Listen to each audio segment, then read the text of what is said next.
Hello mga insan, kakaiba itong adventure natin ngayon dahil saan natin ba laging nakikita ang white sand? Karamihan sa mga beaches, di ba? Tignan mo dito, hindi siya sa beach makikita ang white sand, kundi dito sa disyerto, sa gitna ng disyerto dito sa New Mexico. Tignan nyo yung nasa likuran ko, mga white sand yan.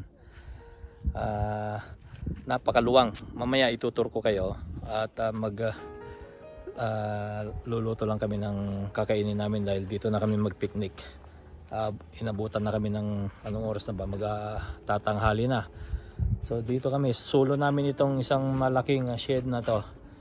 Ayan tignan nyo. Napakaraming mga picnic table dito. Pinili lang namin itong maluwang dahil makulimlim, malilim, at saka pati yung sasakyan nasa ilalim dahil ang temperature ngayon dito 32 degrees Celsius.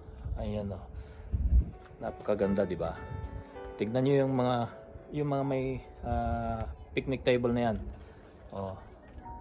Napakarami, tapos buong paligid puti, hindi siya snow. Ayan, see you later mga insan, at ako'y magluluto lang ng lunch namin.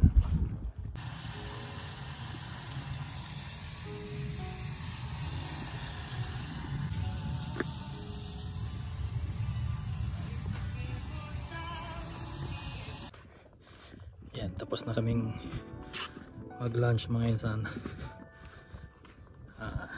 At akit lang ako dyan para ma-experience ko rin yung init. At kung sabi nga nila yung sun daw dito pinong-pino. Ayan, tignan natin. Ayan, may mga nagsasun surfing, mga bata naglalaro. Ayan, maraming mga dumarating mga sasakyan. Yun, nandun kami. Ayan, yung picnic table namin. Ayan, daming mga spot kaso sa sobrang init siguro kaya kukunti mga tao pumupunta rito. Nandito na tayo sa ibabaw.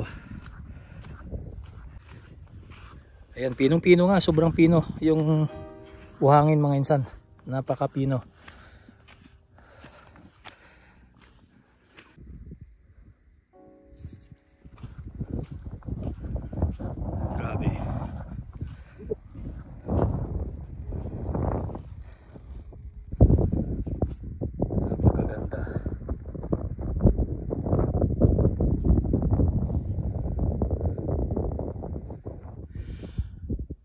Ayan na, nagpapakaitim tayo lalo dito sa ibabaw ng white sand. Ayan. Ang temperature dito nasa 33 na.